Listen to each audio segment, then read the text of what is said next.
Hi students, நம்ம பார்க்க போகிற டாபிக் வந்து பார்த்திங்க அப்படின்னா கைனடிக் ஃப்ரிக்ஷன். ஸோ இந்த கைனடிக் ஃப்ரிக்ஷன் அப்படின்றது நான் இதுக்கு முன்னாடியே எக்ஸ்பிளைன் பண்ணியிருப்பேன். ஃப்ரிக்ஷனோட ஒன் ஆஃப் த டைப் தான் நம்ம என்ன சொல்லணும்னா கைனடிக் ஃப்ரிக்ஷன். ஸோ அதில் 2 டைப் இருக்கும். அதில் ஒன்று static friction, another one kinetic friction அப்படின்னு சொல்லிட்டு பார்த்தோம். இந்த ஸ்டாட்டிக் ஃப்ரிக்ஷன் அப்படின்னா என்ன டெஃபினேஷன் சொன்னோம் அப்படின்னா உங்களுக்கு ஞாபகம் இருக்குங்களா? ஸ்டாட்டிக் ஃப்ரிக்ஷன் அப்படின்றது என்ன அப்படின்னா சிம்பிளாக சொல்லணும் அப்படின்னு பார்த்தீங்க அப்படின்னு வச்சுக்கோங்களேன், ஸ்டார்டிங்கில் ஒரு ஆப்ஜெக்ட் வந்து மூவ் ஆக விடாமல் தடுக்கிறதுக்கு பேர் ஸ்டாட்டிக் ஃப்ரிக்ஷன் அப்படின்னு சொன்னோம். ஆமாம் தானுங்களா? நம்ம ஒரு ஃபோர்ஸ் கொடுத்தாலுமே அந்த ஃபோர்ஸை கொடுக்கும்போது கூட அந்த ஆப்ஜெக்ட் என்ன பண்ணக்கூடாதுன்னா மூவ் ஆகாமலும் இருக்கணும். இனிஷியல்லே ஆப்போசஸ் பண்ணக்கூடிய அந்த டைப் ஆஃப் ஃப்ரிக்ஷன் பேர் static friction. But kinetic friction அப்படின்னா என்ன அப்படின்னா, ஃபார் எக்ஸாம்பிள் இந்த கைனடிக் ஃப்ரிக்ஷன் எப்படி சொல்கிறேன்னு பாருங்கள். ஒரு சர்ஃபேஸ் இருக்குது, சரிங்களா? இந்த மாதிரியான ஒரு சர்ஃபேஸ், இந்த சர்ஃபேஸ் மேலே ஒரு ஆப்ஜெக்ட் இருக்குது. இப்போது இந்த ஆப்ஜெக்ட்டுக்கு நம்ம என்ன பண்ணுறோன்னா ஒரு எக்ஸ்டர்னல் ஃபோர்ஸ் கொடுக்குறோம். ஸோ இந்த எக்ஸ்டர்னல் ஃபோர்ஸு கொடுத்தவொடனே அந்த ஆப்ஜெக்ட் மூவ் ஆகுமா அப்படின்னா மூவ் ஆகாது. ஸோ எதை விட நீ அதிகமாக எக்ஸ்டர்னல் ஃபோர்ஸ் கொடுத்தா தான் மூவ் ஆகும் அப்படின்னா, இங்கே என்ன இருக்கும், ஆப்போசஸ் பண்ணுற இடத்துல என்ன இருக்கும் அப்படின்னா மேபி ஒரு ஸ்டாட்டிக் ஃப்ரிக்ஷன் ஃபோர்ஸ். அந்த ஸ்டாட்டிக் ஃப்ரிக்ஷன் ஃபோர்ஸ் அதை விட இந்த ஸ்டாட்டிக் ஃப்ரிக்ஷன் ஃபோர்ஸை விட அதிகமாக நம்ம கொடுத்தா மட்டும்தான், ஓகேங்களா, இந்த ஸ்டாட்டிக் ஃப்ரிக்ஷனை விட நம்ம அப்ளை பண்ணக்கூடிய எக்ஸ்டர்னல் ஃபோர்ஸ் அதிகமாக கொடுத்தோன்னா இந்த ஆப்ஜெக்ட் என்ன பண்ணுன்னா மூவ் ஆகும். அப்படி மூவ் ஆகும்போது இந்த சர்ஃபேஸுக்கும் இந்த ஆப்ஜெக்ட்டுக்கும் இடையில் ஒரு பிளேஸ் இருக்கும் பார்த்தீங்கன்னா, கான்டாக்ட் பிளேஸு. அந்த கான்டாக்ட் பிளேஸு அதில் அந்த சர்ஃபேஸ் உருவாகக்கூடிய அந்த ஃபோர்ஸ் தான் கைனடிக் ஃப்ரிக்ஷன் அப்படின்னு சொல்கிறோம், சரிங்களா? அப்போது நம்ம ஒரு எக்ஸ்டர்னல் ஃபோர்ஸ் கொடுக்குறோம். எதை விட அதிகமாக கொடுக்குறோம் அப்படின்னா மேக்ஸிமம் ஸ்டாட்டிக் ஃப்ரிக்ஷனை விட அதிகமாக கொடுத்தா மட்டும்தான் இந்த ஆப்ஜெக்ட் மூவ் ஆகவே ஸ்டார்ட் பண்ணும், ஓகேங்களா? எப்படி சொல்லலாம்? when external force acting on the object, the external force greater than the maximum static friction of the object begin to the slide. This object begin to the slide. அப்போ தான் இந்த ஆப்ஜெக்டை வந்து என்ன பண்ணுமோ மூவ் ஆகவே தொடங்கும். அப்படி மூவ் ஆகும்போது இந்த சர்ஃபேஸு ஒரு ஃப்ரிக்ஷன் ஃபோர்ஸ் இந்த ஆப்ஜெக்ட் மேலே அப்ளை பண்ணுமோ அந்த ஃப்ரிக்ஷன் ஃபோர்ஸுக்கு பேர் தான் கைனடிக் ஃப்ரிக்ஷன். ஸோ இந்த கைனடிக் ஃப்ரிக்ஷனுக்கு வந்து sliding friction R dynamic friction சொல்லிட்டு 2 டைப் ஆஃப் சொல்லலாம், புரியுதுங்களா? இந்த கைனடிக் ஃப்ரிக்ஷனும் இங்கே நம்ம அப்ளை பண்ணக்கூடிய எக்ஸ்டர்னல் ஃபோர்ஸும் ரெண்டுமே ஈக்குவல் அண்டு ஆப்போசிட். அப்போ எப்படி எழுதலாம்? நம்ம F external force minus kinetic friction. ஏன் மைனஸ் போடுறோம்னா இது இப்படி போகுது, இது இப்படி அப்ளை பண்ணுறோம், ஈக்குவல் டு 0. அப்போ F external force is equal to FK. இந்த மாதிரி இருந்தால் மட்டும் இருந்துச்சு அப்படின்னா இந்த ஆப்ஜெக்ட் என்ன வெலாசிட்டியில் மூவ் ஆகும்? கான்ஸ்டன்ட் வெலாசிட்டியில் மூவ் ஆகும், சரிங்களா? ஸோ எக்ஸ்டர்னல் ஃபோர்ஸ் இப்படி கொடுத்தனா கைனடிக் ஃப்ரிக்ஷன் ஃபோர்ஸ் இப்படி இருக்குது. சப்போஸ் எக்ஸ்டர்னல் ஃபோர்ஸு இப்படி கொடுத்தோம், கலர் சேஞ்ச் பண்ணிக்கலாம், ரெட் கலர் போடுறேன், இப்படி கொடுத்தோம் அப்படின்னு வச்சுக்கோங்களேன். இப்படி எக்ஸ்டர்னல் ஃபோர்ஸ் இருந்துச்சு அப்படின்னா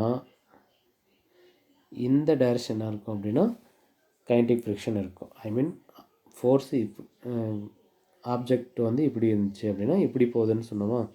இப்போ இப்படி ஃபோர்ஸ் கொடுத்தேன்னா இப்படி அதுக்கான கைனடிக் ஃப்ரிக்ஷன் வந்திருக்கு. எப்போவுமே ஆப்போசிட் டைரக்ஷனில் இருக்கும், சரிங்களா? அதுதான் இந்த டயக்ராமில் நம்ம கொடுத்துருப்பாங்க பாருங்கள். ஃபஸ்ட்டு டயக்ராமில் ஃபோர்ஸ் இப்படி கொடுத்துருக்காங்க, ஃபோர்ஸ் இப்படி கொடுத்துருக்காங்க, கைனடிக் ஃப்ரிக்ஷன் ஆப்போசிட்டில் இருக்குது.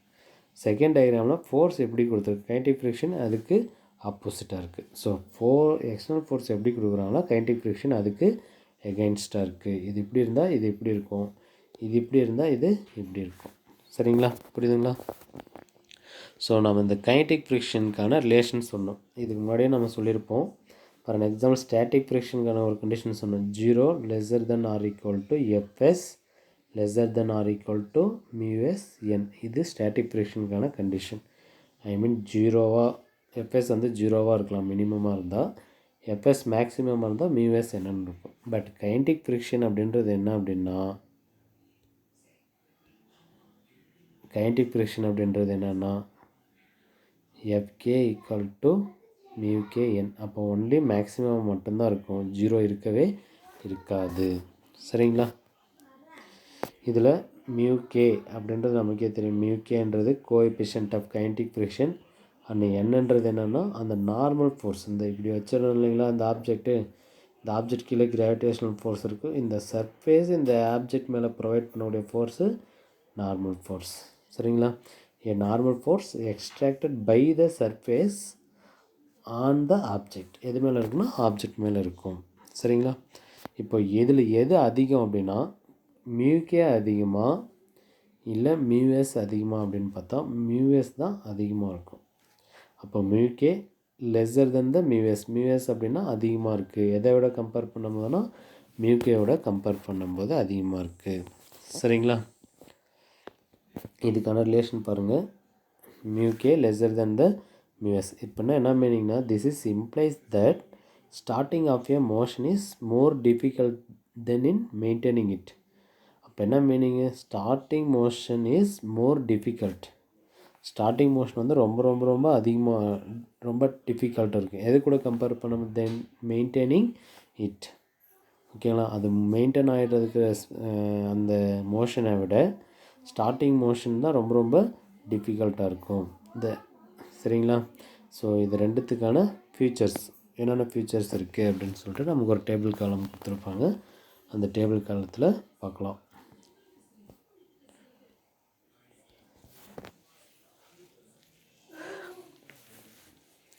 ஸோ இந்த டேபிள் காலம் பார்த்துக்கோங்க. இந்த டேபிள் காலம் வந்து நமக்கு 3 மார்க்கில் கேட்கலாம், இல்லாட்டி 5 மார்க்கில் கேட்குறதுக்கான கூட பாசிபிலிட்டிஸ் இருக்குது.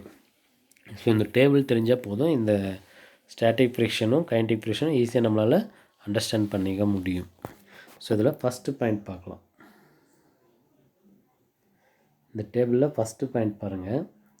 It opposes the starting motion. நம்ம ஸ்டார்டிங்லேயே சொல்லியிருப்பேன், ஒரு ஸ்டாட்டிக் ஃப்ரிக்ஷன் அப்படின்றது ஒரு ஆப்ஜெக்டோட இனிஷியலாகவே தடுக்கிறது, இனிஷியலில் மூவ் ஆக விடாமல் தடுக்கிறதுன்னு சொன்னோமா. அப்போ அதை தான் ஆப்போசஸ் த ஸ்டார்டிங் மோஷன். ஸ்டார்டிங்லேயே என்ன பண்ணுறதுக்கு தடுக்கிறதுக்காக யூஸ் பண்ணது தான் என்ன பண்ணுறோம் அப்படின்னா இந்த ஸ்டாட்டிக் ஃப்ரிக்ஷன். பட் இந்த கைனடிக் ஃப்ரிக்ஷன் அப்படின்றது என்ன அப்படின்னா மூவ் ஆகிட்டே இருக்கும்போது அந்த மூவ் ஆகக்கூடிய ஆப்ஜெக்ட்டுக்கு எகெயின்ஸ்டாக ஓகேங்களா இருக்கிறது தான் நம்ம கைனடிக் ஃப்ரிக்ஷன். அதை எப்படி சொல்லலாம்? இட் ஆப்போசஸ், இது ஆப்போசஸாக இருக்குது. எதுக்கு அப்படின்னா the relative motion of the object with respect to surface. சர்ஃபேஸுக்கும் ஆப்ஜெக்ட்டுக்கும் இடையில் ஒரு மோஷன் நடக்குது பார்த்தீங்களா, அந்த மோஷனுக்கு ஆப்போசஸாக இருக்கும் அப்படின்னு சொல்கிறாங்க. இது எப்படி சொல்கிறேன் பாருங்கள். ஒரு சர்ஃபேஸ் மேலே ஒரு ஆப்ஜெக்ட் இருக்குது. சரிங்களா? சர்ஃபேஸ் மேலே ஒரு ஆப்ஜெக்ட் இருக்குது. இந்த ஆப்ஜெக்ட்டுக்கு இந்த சர்ஃபேஸ்க்கும் இந்த ஆப்ஜெக்ட்டுக்கும் ஆப்ஜெக்ட் மூவ் ஆச்சுன்னா இப்படி என்ன இருக்கும் அப்படின்னா கைனடிக் ஃப்ரிக்ஷன் இருக்கும், இல்லை ஸ்டாட்டிக் ஃப்ரிக்ஷன் இருக்குன்னு சொன்னோம். அப்போது எது ஆப்போசஸாக இருக்குது? எதுக்கு ஆப்போசஸாக இருக்குது அப்படின்னா relative motion of the object. அப்போ இந்த ஆப்ஜெக்ட்டுக்கும் இதுதான் ஆப்ஜெக்ட்டுக்கும் இந்த சர்ஃபேஸ்க்கும் உள்ள ரிலேட்டிவ் மோஷனை ஆப்போசஸ் பண்ணுறது தான் இந்த கைனடிக் ஃப்ரிக்ஷன் அப்படின்னு சொல்லலாம். சரிங்களா? இது ஃபஸ்ட்டு பாயிண்ட்டுக்கான ஒரு எக்ஸாம்பிள். செகண்ட் பாயிண்ட் பாருங்கள். Independent of the surface area of contact. இந்த இடத்துல ஏரியான்னு வேர்டு யூஸ் பண்ணிக்கோங்க, அதே மாதிரி இந்த இடத்துல ஏரியான்னு யூஸ் பண்ணிக்கோங்க. ஏன் எப்படி சொல்கிறோன்னா இண்டிபெண்ட் ஆஃப் சர்ஃபேஸ் ஆஃப் கான்டாக்ட்னு ஏன் சொல்கிறோம் அப்படின்னா நமக்கு ஃபார்முலா தெரியும். ஸ்டாட்டிக் ஃப்ரிக்ஷனுக்கு என்ன formula? FS is equal to mu S என்னன்ற ஒரு ஃபார்முலா யூஸ் பண்ணிக்கோங்க. அதே மாதிரி இங்கே FK equal to mu K N. So இதில் பாருங்கள், எண்ணையும் இங்கேயும் எண்ணெய் தான் இருக்குது, இங்கேயும் எண்ணெய் இருக்குது. அப்போ இந்த இடத்துல சர்ஃபேஸ் ஏரியாவை டிஃபைன் பண்ணிடல, இங்கேயும் சர்ஃபேஸ் ஏரியாவை டிஃபைன் பண்ணிடல. அப்போ எதை டிஃபைன் பண்ணியிருக்கு? நார்மல் ஃபோர்ஸை வேணால் டிஃபைன் பண்ணியிருக்கு. அதே மாதிரி கோஎஃபிஷியன்ட் ஆஃப் ஸ்டாட்டிக் ஃப்ரிக்ஷன்றது one of the constant value. அப்போ நார்மல் ஃபோர்ஸை மட்டும்தான் டிஃபைன் பண்ணியிருக்க தவிர அங்கே இருக்கக்கூடிய சர்ஃபேஸ் ஏரியாவை என்ன பண்ணலை, டிஃபைன் பண்ணிடல. அது ரெண்டுத்துக்குமே ஸ்டாட்டிக் ஃப்ரிக்ஷனாக இருந்தாலும் அதே மாதிரி தான் வரும், கைனடிக் ஃப்ரிக்ஷனாக இருந்தாலும் அதே தான் வரும்.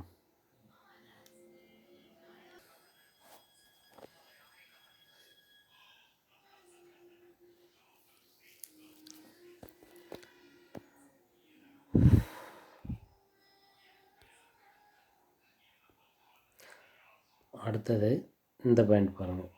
இந்த பாயிண்டில் mu S depend on the nature of the material in mutual contact. இதை நம்ம ஆல்ரெடி சொன்னோம். மியூஎஸ் அப்படின்றது coefficient of static friction. So இந்த கோஎஃபிஷியன்ட் ஆஃப் ஸ்டாட்டிக் ஃப்ரிக்ஷன் வந்து பார்த்திங்கன்னா ஒவ்வொரு மெட்டீரியல் ஃபார் எக்ஸாம்பிள் கிளாஸுன்ற ஒரு சர்ஃபேஸ் மேலே இன்னொரு கிளாஸை வைக்கிறோன்னு வச்சுக்கோங்களேன். அப்போ அந்த கிளாஸுக்கு கண்டிப்பாக ஒரு கான்ஸ்டன்ட் கோஎஃபிஷியன்ட் இருக்குது. அப்போ அது எதை டிபெண்ட் பண்ணியிருக்கு, அந்த மெட்டீரியல் எதால் மேடப் ஆஃப் ஆகிருக்கு அதுக்கான நேச்சர்ஸ், அதுக்கான தன்மையை பொறுத்து தான் இருக்குது. சரிங்களா?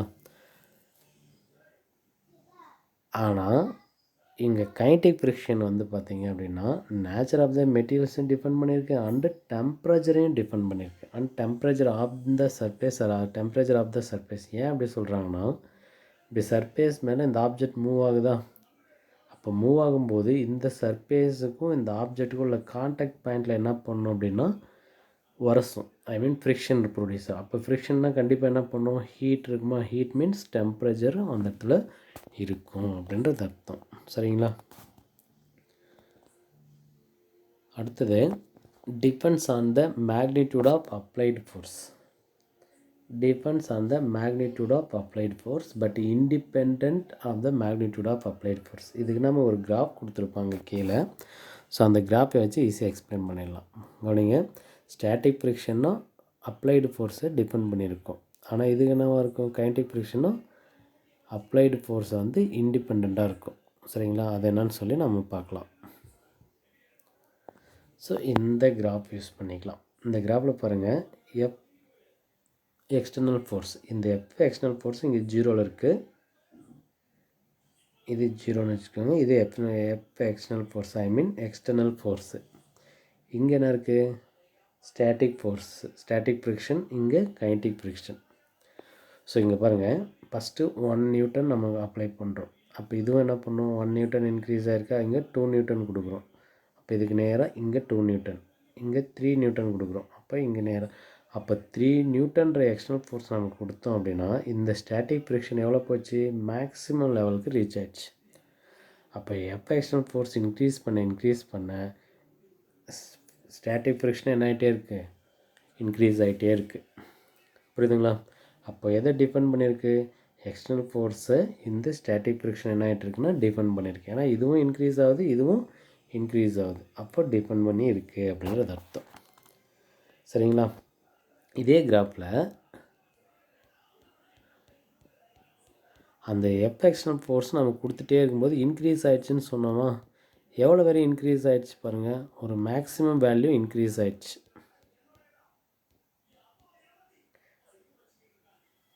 இங்கே நம்ம இன்க்ரீஸ் பண்ணோம், இந்த எண்டு வரையும் இன்க்ரீஸ் ஆகிடுச்சு. அதுக்கப்புறம் இன்னும் கொஞ்சம் இன்க்ரீஸ் பண்ணும்போது அது என்ன லெவலாக மாறிடுச்சுன்னா கைனடிக் ஃப்ரிக்ஷனாக மாறிடுச்சு.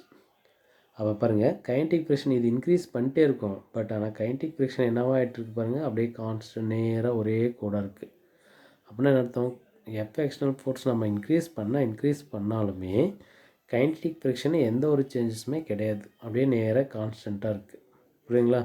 அப்போ எஃப் எக்ஸ்டர்னல் ஃபோர்ஸை இந்த கைனடிக் ஃப்ரிக்ஷன் வந்து என்ன இல்லை, டிபெண்ட் பண்ணி இல்லை. ஆனால் எஃப் எக்ஸ்டர்னல் ஃபோர்ஸ் எது டிபெண்ட் பண்ணியிருக்கு, இந்த ஸ்டாட்டிக் ஃப்ரிக்ஷன் வந்து டிபெண்ட் பண்ணியிருக்கு அப்படின்னு சொல்கிறாங்க. புரியுதுங்களா? அதுதான் நமக்கு இந்த பாயிண்டில் கொடுத்துருக்காங்க. மேக்னிடியூட் ஆஃப் அப்ளைடு ஃபோர்ஸை வந்து டிபெண்ட் பண்ணியிருக்கு, அதில் எக்ஸ்டர்னல் ஃபோர்ஸை வந்து டிபெண்ட் பண்ணியிருக்கு. ஆனால் இங்கே என்ன சொல்கிறோம், மேக்னிடியூட் ஆஃப் எக்ஸ்டர்னல் ஃபோர்ஸ் வந்து இண்டிபெண்ட்டாக இருக்குது, இல்லை அப்ளைடு ஃபோர்ஸ்க்கு வந்து இண்டிபெண்ட்டாக இருக்குது அப்படின்றது அர்த்தம். புரியுதுங்களா? அடுத்தது it can takes value from 0 to μs. நான் முன்னே தான் எழுதி போட்டேன் இந்த value. Fs 0 lesser than or equal to Fs lesser than or equal to μs n. அப்போ 0லேருந்து μs n வரை இருக்கும் அப்படின்னு சொல்லலாம். இதுக்கு நம்ம சொன்னோம் Fk equal to μk n. அப்போ இங்கே 0 எதுவுமே கிடையாது, ஒன்லி எதுக்கு மட்டும்தான் ஈக்குவல், μk nக்கு மட்டும்தான் ஈக்குவல் அப்படின்னு சொன்னோம். சரிங்களா? அதே மாதிரி இங்கே ஒரு பாயிண்ட் இருக்குது, எப்போவுமே μs greater than μk, அதே மாதிரி Fs maximum greater than Fk. Kinetic ஃப்ரிக்ஷனை விட ஸ்டாட்டிக் ஃப்ரிக்ஷன் அதிகமாக இருக்கும், கோஎஃபிஷியன்ட் ஆஃப் கைனடிக் ஃப்ரிக்ஷனை விட கோஎஃபிஷியன்ட் ஆஃப் ஸ்டாட்டிக் ஃப்ரிக்ஷன் அதிகமாக இருக்கும். அப்படியே இதுக்கு ஆப்போசிட்டாக இங்கே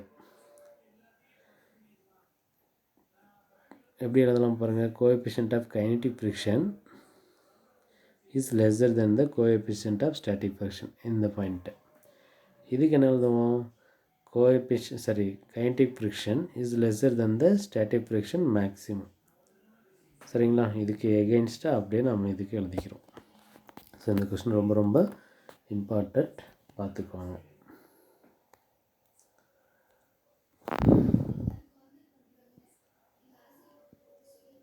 அடுத்தது பாருங்கள், இந்த கிராஃப் நான் உங்களுக்கு முன்னவே சொன்னேன், இருந்தாலும் இன்னொரு டைம் சொல்லிடுறேன்.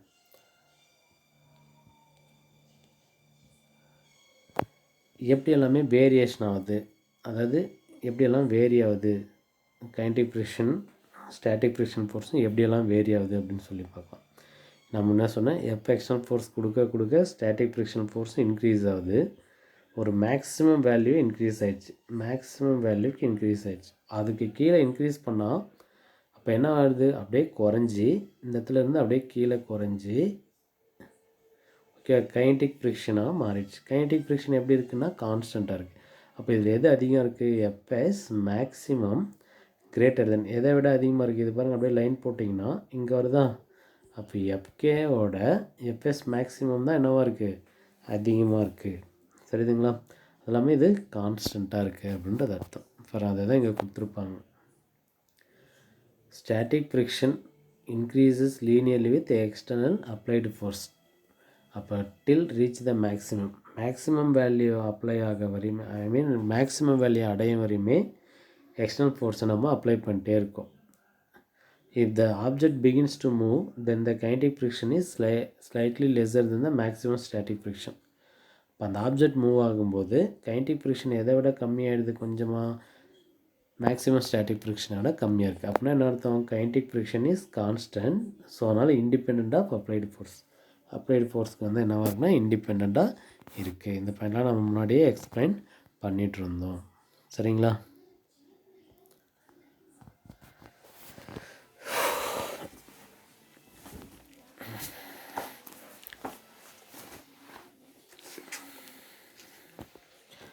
அடுத்து பாருங்கள், ரொம்ப ரொம்ப இம்பார்ட்டன்ட், அதிகமாக கேட்கக்கூடிய ஒரு 3 மார்க் கொஷின். இந்த 3 மார்க் கொஷினில் எப்படி கேட்பாங்கன்னா டயக்ராம் மட்டும் கேட்பாங்க. ஓகேங்களா? இல்லை ஃபுல்லும் கேட்குறதுக்கான பாசிபிள், ஆனால் டயக்ராம் தான் அதிகமாக கேட்பாங்க இந்த கொஷினில். எப்படி கேட்பாங்கன்னு பாருங்கள். இது வந்து நமக்கு ஒரு பேசிக்காக சிபிஎஸ்சி எக்ஸாமில் கூட இந்த மாதிரியான கொஷின்ஸ்லாம் ஒரு சில டைம் கேட்டிருக்காங்க. சரிங்களா? அதில் பாருங்கள், to move and object push or pull which is easier. ஒரு ஆப்ஜெக்டை வந்து நம்ம புஷ் பண்ணுறதும் இல்லை ஃபுல் பண்ணுறதும் எது இதில் ஈஸி அப்படின்னு கேட்குறாங்க. நம்ம பார்த்தோன்னே சொல்லிடலாம் எது ஈஸின்னு உங்களால் கெஸ் பண்ண முடியும். இதில் எது ஈஸியாக இருக்கும் அப்படின்னா ஃபுல் பண்ணுறது தான் ரொம்ப ரொம்ப ஈஸி. ஃபுல் பண்ணுறது ரொம்ப ரொம்ப ஈஸி. ஃபுல்லுன்றது உங்களுக்கே தெரியும், இழு அப்படின்றது தான் ஃபுல். புஷ்னால் என்ன அர்த்தம்? தள்ளு அப்படின்னு சொல்லுவோமா? தள்ளுன்றது புஷ், ஃபுல்லுன்னா இழுக்கிறது. ஸோ இழுக்கிறது ஈஸியாக இருக்குமா தள்ளுறது ஈஸியாக இருக்குமான்னு கேட்டால் என்ன சொல்லுவோம் நம்ம? ஆக்சுவலாக தள்ளுறது தான் சரி, இழுக்கிறது தான் ரொம்ப ரொம்ப ஈஸி. அது எப்படி நம்ம எக்ஸாம்பிள் ஞாபகம் வச்சுக்கலாம் அப்படின்னு பார்த்தீங்க அப்படின்னா, இப்போ நம்ம பசங்களாம் விளையாடிட்டுருக்காங்க அப்படின்னா ஒரு கிரிக்கெட்டே நம்ம ஆடணும். அதுக்கு கண்டிப்பாக என்ன தேவை? பிச் தேவை. ஓகேங்களா? பிச்சு தேவைன்றதுக்காக என்ன பண்ணுவோம்? நம்ம ஊர்லலாம் பார்த்துருப்போம், நம்ம அதை சமப்படுத்துவாங்க. சமப்படுத்துறதுக்காக என்ன பண்ணுவோம்? ஒரு ரோலர் மாதிரி ஒரு உருளையை வச்சு இழுத்துட்டு போவாங்க. ஸோ அதை ஞாபகம் வச்சுக்க. ரோலை நம்ம இழுத்துட்டு போகிறது தான் ஈஸியாக இருக்கும். அதே தள்ளிட்டு போனால் எல்லாம் பண்ண முடியாது, நம்மளால் அவ்வளோ குயிக்காக தள்ள முடியாது. சரிங்களா? அதனால் அதை என்ன பண்ணிட்டு போவாங்கன்னா இழுத்துட்டு போவாங்க. இப்போது இன்னொரு எக்ஸாம்பிள் சொல்கிறேன். மாட்டு வண்டி இருக்குது, இல்லை வண்டிங்க இருக்குது அப்படின்னா அந்த மாட்டு வண்டியை என்ன பண்ணுவாங்க அப்படின்னா மாடு இழுத்துட்டு தான் போகும். மாடு வந்து என்ன பண்ணிட்டு போகாது? தள்ளிட்டு போகாது. சரிங்களா? அந்த மாதிரி ஞாபகம் வச்சுங்க. மாட்டு வண்டி என்ன பண்ணும் அப்படின்னா மாடு இழுத்துட்டு போகிறது தான் அதுக்கு ரொம்ப ரொம்ப ஈஸியாக இருக்கும். தள்ளிட்டு போகிறது கொஞ்சம் கஷ்டமாக இருக்கும். சரிங்களா? ஸோ இதை நம்ம எப்படி தான் ப்ராக்டிக்கலாக நம்ம தியரிட்டிக்கலாக பார்த்தாலுமே அதை நம்ம என்ன பண்ணணும்? ப்ராக்டிக்கலாக எக்ஸ்பிளைன் பண்ணணும். ஒரு சயின்ஸ் ஸ்டூடெண்ட் அப்படின்னா கண்டிப்பாக நம்ம என்ன பண்ணணும்? அதை நம்ம எக்ஸ்பிளைன் பண்ணணும். ஸோ அப்படி எக்ஸ்பிளைன் பண்ணுறதுக்காக என்னென்னலாம் பண்ணலாம் அப்படின்னு சொல்லி பார்க்கலாம். சரிங்களா? இப்போ என்னென்ன பண்ணுறோன்னு பாருங்கள். ஃபஸ்ட்டு ஃபுல் எடுத்துக்கலாங்களா? ஃபுல் பண்ணுறோம். ஸோ ஃபுல் பண்ணுறதுக்காக என்ன பண்ணலாம் அப்படின்னா ஒரு ஆப்ஜெக்ட் எடுத்துக்கிறேன், ஒரு சர்ஃபேஸ் எடுத்துக்கிறேன். சரிங்களா? இந்த சர்ஃபேஸ் மேலே ஒரு ஆப்ஜெக்டை நான் வைக்கிறேன். இந்த ஆப்ஜெக்ட்டுக்கு கீழே என்ன இருக்கும்? ஆப்ஜெக்ட்னு கண்டிப்பாக ஒரு மாஸ் இருக்கும். அந்த மாஸ் இருந்தால் கண்டிப்பாக கிராவிடேஷன் ஃபோர்ஸ் இருக்கும். ஸோ இந்த சர்ஃபேஸு இது மேலே என்ன பண்ணோம் அப்படின்னா ஒரு நார்மல் ஃபோர்ஸை வந்து அப்ளை பண்ணோம். ஆமாம் தானே? இது நமக்கு தெரிஞ்சது. இப்போது நாம் என்ன பண்ணுறோம்? ஃபுல் பண்ணுறோம். ஃபுல்னால் என்ன பண்ணுறோம்? தள்ளுறோம். தள்ளுறதுன்னா எப்படி கொடுப்பாம ஒரு ஃபோர்ஸை இப்படி ஒரு ஃபோர்ஸ் கொடுக்குறோம். சரிங்களா? இந்த ஃபோர்ஸு 2 காம்பனண்ட்டாக பிரியுது. ஒன்று வந்து பர்பெண்டிகுலர் டு த சர்ஃபேஸ். இந்த சர்ஃபேஸ்க்கு இதெல்லாம் சர்ஃபேஸ்ன்னு சொன்னோம். இந்த சர்ஃபேஸ்க்கு பர்பெண்டிகுலராக ஒரு ஃபோர்ஸ் வந்து ரிசால்வ் ஆகுது. அது வந்து நம்ம என்ன வச்சுக்கிறோம்? எஃப் காஸ் தீட்டான்னு வச்சுக்கலாம். அதேமாதிரி இந்த சர்ஃபேஸ்க்கு பேரலாக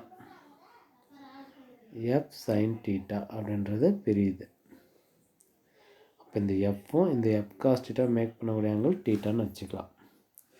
இப்போ இதோட ஃப்ரிக்ஷன் ஃபோர்ஸ் இப்படி கொடுக்குறோமா? ஆப்ஜெக்ட் என்ன பண்ணோம் அப்படின்னா இப்படி தானே முன்னாடி தானே போகும், இப்படி தானே போகும். இப்படி கொடுக்குறனால இந்த ஆப்ஜெக்ட் இந்த டைரெக்ஷனில் மூவ் ஆகுதுன்னா இப்போ ஸ்டாட்டிக் ஃப்ரிக்ஷனோ இல்லை கைனடிக் ஃப்ரிக்ஷனோ எப்படி இருக்குமா? இது எஃப்எஸ். அப்போ இதில் என்னென்ன டைப் ஆஃப் ஃபோர்ஸஸ் இருக்குதுன்னு ஒரு ஃப்ரீ பாடி டயக்ராம் ட்ரா பண்ணலாம். இங்கே புள்ளி வச்சுக்கிறேன். இந்த ஆப்ஜெக்ட்டு கீழே எம்ஜி, மேலே நார்மல் ஃபோர்ஸு, இந்த சைடு என்ன இருக்குது? எஃப்பு. சரிங்களா? இப்படி தானே கீழே வந்துட்டுருக்கு. இந்த சைடு என்ன இருக்குன்னா மியூஎஸ். இந்த மாதிரி ஒரு ஃப்ரீ பாடி டயக்ராம் ட்ரா பண்ணிட்டோம். ஸோ இப்போ இதுக்கான ஃபார்முலா தெரியணும்னா நம்ம எஃப்எஸ் மேக்ஸிமம்க்கு FS maximum equal to mu S N ஃபுல்லாக என் ஃபுல்லுன்னு வச்சுக்கலாம். ஸோ என்னோட வேல்யூ நம்ம கண்டுபிடிக்கணும். So N pull equal to என்னோட வேல்யூ கண்டுபிடிக்கணும்னா இங்கே பாருங்கள் என் இங்கே இருக்குது.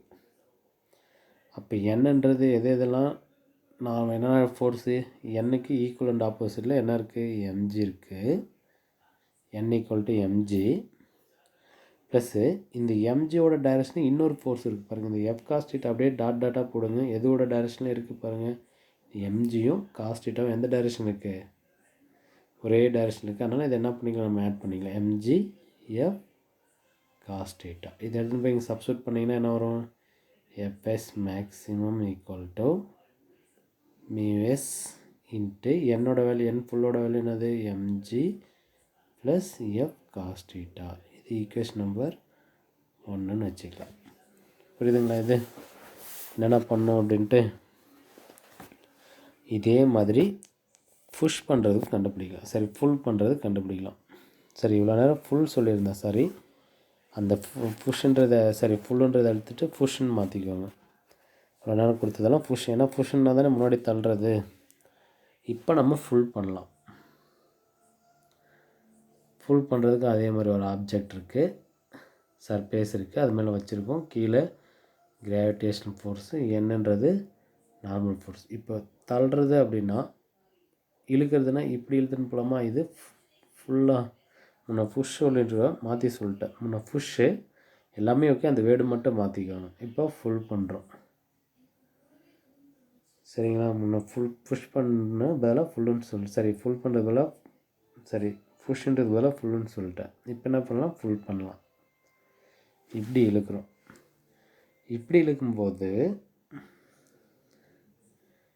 இப்போ இந்த ஃபோர்ஸு இது ஃபோர்ஸாக இந்த ஃபோர்ஸு 2 காம்பவுண்ட்ஸாக பிரியுது. ஒன்று இப்படியும் இன்னொன்று இப்படியும் பிரியுது.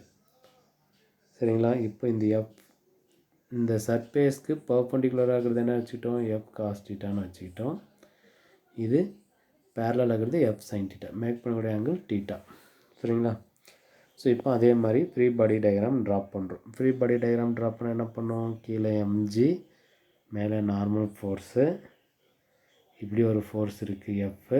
இந்த சைடு இழுக்கிறோன்னா இப்படி போகுமா ஆப்ஜெக்ட்டு? அப்போது இப்படி ஃப்ரிக்ஷன் ஃபோர்ஸ் இருக்குது. ஸோ அது எஃப்எஸ்ன்னு வச்சுக்கலாம். இந்த எண்ணுக்கு பக்கத்துலேயே இன்னும் ஒன்று இருக்குது. எண்ணு ப்ளஸ்ஸு எதோட டைரக்ஷனில் இருக்குது? எஃப் காஸ் தீட்டாவும் இருக்குது. ஸோ அப்போ எப்படி எழுதலாம்? MG equal to N plus F cos தீட்டான்னு எழுதலாம். நமக்கு n மட்டும் வேணும். So n equal to mg minus F cos theta. இதை எடுத்துகிட்டு போயிட்டு ஃபார்முலா சப்ஸ்டியூட் பண்ணால் என்ன ஆன்சர் வரும் நமக்கு? μs into mg minus F cos தீட்டான்னு ஒரு ஆன்சர் வரும். ஆமாம் தானே? இது ஈக்குவேஷன் நம்பர் 2ன்னு வச்சுக்கலாம்.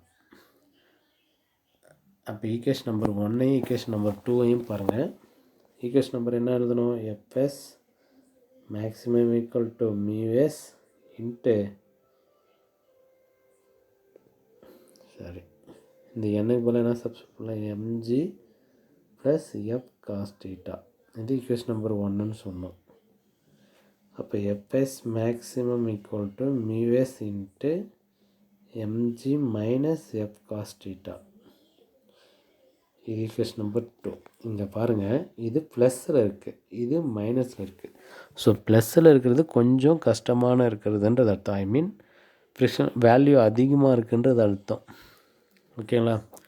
அப்போ ஸ்டாட்டிக் ஃப்ரிக்ஷன் வந்து ரொம்ப அதிகமாக இருந்தால் அந்த ஆப்ஜெக்ட் இழுக்கிறது என்ன பண்ணும் அப்படின்னா, சரி தள்ளுறதோ இல்லை இழுக்கிறதோ ரொம்ப ரொம்ப கஷ்டமாக இருக்கும். இது வந்து ஃபுல் புஷ்ஷுக்கு வந்து ப்ளஸில் இருக்குது, ஃபுல் வந்து என்னவாக இருக்குது? மைனஸில் இருக்குது. அப்போ மைனஸ் இருந்தால் நமக்கு ஈஸியாக என்ன பண்ண முடியும்? நம்மளால் எடுத்துகிட்டு போக முடியும் அப்படின்றது அர்த்தம். ஓகே, தள்ளுறது ப்ளஸ்லையும் இழுக்கிறது வந்து என்னது மைனஸில் இருக்கிறதுனால கொஞ்சம் வேல்யூ கம்மியாக இருக்குது. ஸோ அதனால் ஈஸியாக நம்மளால் என்ன பண்ண முடியும்? அந்த ஆப்ஜெக்டை இழுத்துட்டு போக முடியும் அப்படின்றது அர்த்தம். சரிங்களா? இதை தான் நம்ம எக்ஸ்பிளைன் பண்ண போகிறோம். இந்த டயக்ராம்லாம் உங்களுக்கு கண்டிப்பாக கேட்பாங்க. இந்த ஃப்ரீ பாடி டயக்ராம், இந்த ஃப்ரீ பாடி டயக்ராம் இதெல்லாம் கேட்பாங்க. அதே மாதிரி இந்த டயக்ராம், இந்த ஃப்ரீ பாடி டயக்ராமும் கேட்பாங்க. சரிங்களா? ரொம்ப ரொம்ப முக்கியமான ஒரு கொஷின்.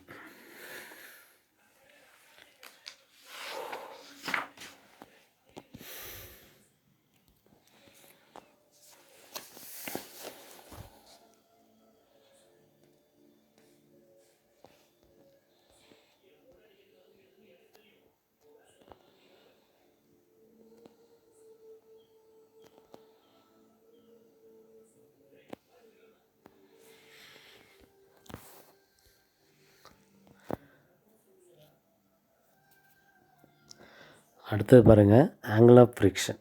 ஸோ இந்த ஆங்கிள் ஆஃப் ஃப்ரிக்ஷனும் ரொம்ப ரொம்ப இம்பார்ட்டண்டான ஒரு கொஷின். இதுவும் 3 மார்க்கில் கேட்குறதுக்கான பாசிபிலிட்டிஸ் நிறையா இருக்குது. ரொம்ப ஈஸியாகவும் இருக்கக்கூடிய ஒரு கொஷின். ஸோ இந்த ஆங்கிள் ஆஃப் ஃப்ரிக்ஷன் டினோட் பண்ணக்கூடிய லெட்டர் பேர் வந்து டீட்டா. சரிங்களா? ஸோ டீட்டான்றது இந்த இடத்துல ஆங்கிள் ஆஃப் ஃப்ரிக்ஷன் அப்படின்னு நம்ம எடுத்துக்கணும். ஸோ இந்த டீட்டாவை எப்படியெல்லாம் நம்ம டிஃபைன் பண்ணலாம் அப்படின்றத பார்க்கலாம். சரிங்களா? ஸோ நமக்கு ஒரு சர்ஃபேஸ் கொடுத்துருக்காங்க. இந்த மாதிரியான ஒரு சர்ஃபேஸ் நம்ம டயக்ராம்லாம் யூஸ் பண்ணிக்கலாம். இந்த மாதிரியான ஒரு சர்ஃபேஸ் கொடுத்துருக்காங்கன்னு வச்சுக்கோங்களேன். இதுதான் சர்ஃபேஸ். இந்த சர்ஃபேஸ் மேலே ஒரு ஆப்ஜெக்ட்டை நம்ம ப்ளேஸ் பண்ணியிருக்காங்க. ஸோ நானே டயக்ராம் தனியாக போட்டுடுறேன், நீங்கள் அந்த புக்கில் பார்த்துக்கோங்க. இந்த மாதிரி ஒரு சர்ஃபேஸ் மேலே ஒரு ஆப்ஜெக்ட் இருக்குது. சரிங்களா? இப்போது நமக்கு தெரிஞ்ச மாதிரி என்னென்ன ஃபோர்ஸ் இருக்கும்? கீழே கிராவிடேஷனல் ஃபோர்ஸ் எம்ஜி இருக்கும். ஏன்னா இதுக்கு ஒரு மாஸ் இருக்கும். ஆப்ஜெக்ட்னு கண்டிப்பாக ஒரு மாஸ் இருக்கும்.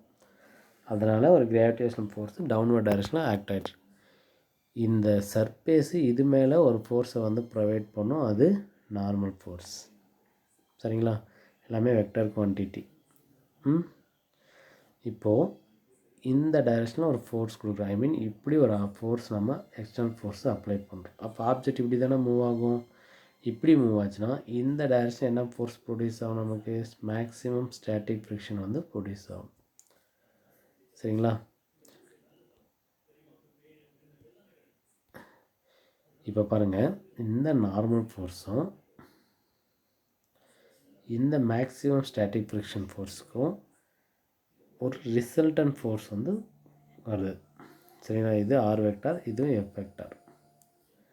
ஸோ இந்த ரிசல்டன்ட் ஃபோர்ஸும் இந்த நார்மல் வெக்டாரும் மேக் பண்ணக்கூடிய ஆங்கிள் தான் நம்ம ஆங்கிள் ஆஃப் ஃப்ரிக்ஷன் அப்படின்னு சொல்கிறோம். புரியுதுங்களா? அப்போ இந்த ஆங்கிள் ஆஃப் ஃப்ரிக்ஷன் பாருங்கள், angle of friction is define as angle between normal force and resultant force of the normal force and maximum friction force. இந்த நார்மல் ஃபோர்ஸுக்கும் இந்த ரிசல்டன்ட் ஃபோர்ஸ்னால் எதோட ரிசல்டன்ட் ஃபோர்ஸ்? இந்த நார்மல் ஃபோர்ஸையும் இந்த மேக்ஸிமம் ஸ்டாட்டிக் ஃப்ரிக்ஷன் ஃபோர்ஸோட ரிசல்டன்ட் ஃபோர்ஸுக்கும் மேக் பண்ணக்கூடிய ஆங்கிள் ஆஃப் ஃப்ரிக்ஷன் அப்படின்னு சொல்லலாம். சரிங்களா? ஸோ இந்த ரிசல்டன்ட் ஃபோர்ஸோட வேல்யூ நம்ம கண்டுபிடிக்கலாம். ரிசல்டன்ட் ஃபோர்ஸோட வேல்யூ நமக்கு எல்லாருக்குமே தெரியும், எல்லாமே வெக்டார் குவான்டிட்டி. ஸோ இது எப்படி எழுதுவோம் நம்ம? Resultant fours are vector equal to எதெல்லாம் ஆட் பண்ணால் கிடைக்கும்? என் வெக்டாரையும் ப்ளஸ் எஃப்எஸ் வெக்டார் மேக்ஸிமத்தையும் ஆட் பண்ணால் நமக்கு ரிசல்டன்ட் ஃபோர்ஸ் கிடைக்கும். இப்போ இதெல்லாம் வெக்டார் குவான்டிட்டியில் இருந்தால் இதை நம்ம மேக்னிடியூடாக மாத்திரம் என்ன பண்ணுவோம்? R equal to square root எடுப்போமா? Root of N square plus FS maximum whole square. சரிங்களா? இப்படியான நமக்கு ரிசல்டன்ட் ஃபோர்ஸ் வந்து கிடைக்கும். அடுத்தது அதோட ஆங்கிள் ஆஃப் ஃப்ரிக்ஷன் கண்டுபிடிக்கணும், ஆங்கிள் தெரியணும். ஸோ அப்போ ஆங்கிள்ன்றது என்ன எடுத்துக்கிட்டோம் நம்ம? இந்த டீட்டா தானே ஆங்கிள்னு எடுத்துக்கிட்டோம். இப்போ பாருங்கள், ஆப்போசிட் சைடு என்னன்னு நமக்கு தெரியும். ஏன் அப்படின்னா இதோட லென்த்தும் இங்கேருந்து இதோட லென்த்து என்னவாக இருக்குது? ஈக்குவலாக இருக்குது. ஸோ இங்கேருந்து இதோட லென்த்தோட வேல்யூ எஃப்எஸ் மேக்ஸிமம். அப்போ இதுவும் என்ன தான் இருக்கும்? எஃப்எஸ் மேக்ஸிமமாக இருக்கும். அப்போது ஆப்போசிட் சைடு தெரியுது. அதே மாதிரி அட்ஜசன்ட் சைடும் நமக்கு தெரியும், ஹைபோடெனஸ் மட்டும் தெரியாது. ஸோ அட்ஜசன்ட் சைடு என்ன இருக்குது? என் இருக்குது. அப்போ tan theta ஈக்குவல் டு என்ன formula? Opposite side divided by adjacent side. So opposite side என்ன இருக்குது? FS maximum divided by N. இது வந்து tan theta. இதே மாதிரி நமக்கு இன்னொரு கண்டிஷன் தெரியும். என்ன கண்டிஷன் அப்படின்னா fx maximum equal to mu k into n. சரிங்களா? நம்ம mu k மட்டும் வேணும்னா இந்த சைடு கொண்டு வாங்க. fs maximum divided by n equal to mu k இல்லாட்டி mu s, எனி ஒன்று வேல்யூ எடுத்துக்கலாம். mu sன்னு வச்சுக்கலாம், இதே mu sன்னு வச்சுக்கலாம். அப்போ mu s வேணும்னா இந்த வேல்யூ, இது கைனடிக் ஃப்ரிக்ஷன் அப்படின்னா mu kன்னு யூஸ் பண்ணிக்கோங்க. ஸ்டாட்டிக் ஃப்ரிக்ஷன்னா mu sன்னு வச்சு, மோஸ்ட்லி கைனடிக் ஃப்ரிக்ஷன்னா mu k, இதுவும் mu k. அப்போ இந்த mu kக்கு பதிலாக என்ன சப்ஸ்டியூட் பண்ணலாம் நம்ம? fs டிவைட் பை n இல்லாட்டி fs டிவைட் பை nனுக்கு பதிலாக என்ன சப்ஸ்டியூட் பண்ணலாம்? mu k அப்படின்றத சப்ஸ்டியூட் பண்ணலாம். இங்கே என்ன இருக்குது பாருங்கள், fs n divide by mu kன்னு சப்ஸ்டியூட் பண்ணலாம், இல்லை mu sன்னு சப்ஸ்டியூட் பண்ணலாம். அப்படி சப்ஸ்டியூட் பண்ண என்ன வரும் நமக்கு? mu s equal to tan theta அப்படின்னு கிடைக்கும். சரிங்களா? mu s equal to tan theta அப்படின்னு சொல்லலாம். இந்த mu s equal to tan theta, இங்கே thetaன்றது ஆங்கிள் ஆஃப் ஃப்ரிக்ஷன், மொத்தமாக ஆங்கிள் ஆஃப் ஃப்ரிக்ஷன். ஸோ இந்த ஆங்கிள் ஆஃப் ஃப்ரிக்ஷன் எந்த மாதிரியான சர்ஃபேஸ்க்கு வந்து யூஸ் பண்ணலாம்னா, எனி டைப் ஆஃப் சர்ஃபேஸ், நம்ம யூஸ் பண்ணக்கூடிய சர்ஃபேஸ் எந்த மாதிரியான சர்ஃபேஸ் இருந்தாலுமே இந்த ஃபார்முலாவை நம்ம mu s equal to tan theta அப்படின்றத நம்ம ஃபைண்ட் அவுட் கண்டுபிடிக்கலாம், யூஸ் பண்ணலாம் அப்படின்றது அர்த்தம். ஸோ இதுக்கான ஒரு டெஃபினேஷன் சொல்லணும் அப்படின்னா, coefficient of static friction is equal to tangent of the angle of friction. இங்கே டேன்னா டேஞ்சன்ட்னு எடுத்துகிட்டு, டீட்டான்றது ஆங்கிள் ஆஃப் ஃப்ரிக்ஷன். இப்போ எப்படி சொல்லலாம்? mu sன்றது கோஎஃபிஷியன்ட் ஆஃப் ஸ்டாட்டிக் ஃப்ரிக்ஷன். இங்கே என்ன போட்டிருக்கோம்? ஈக்குவல் போட்டிருக்கோம். ஸோ இஸ் ஈக்குவல், டேனுக்கு பதிலாக டேஞ்சன்ட், டீட்டான்றது என்ன சொல்லலாம்? ஆங்கிள் ஆஃப் ஃப்ரிக்ஷன் அப்படின்னு ஒரு டெஃபினேஷன் எழுதணும். சரிங்களா? ரொம்ப ரொம்ப ஈஸியான கொஷின், அதே மாதிரி ரொம்ப ரொம்ப இம்பார்ட்டண்டான ஒரு கொஷினும் கூட. சரிங்களா? ஓகேங்க ஸ்டூடெண்ட்ஸ். ஸோ மீதி இருக்கிறத நம்ம அடுத்த கிளாஸில் பார்க்கலாம்.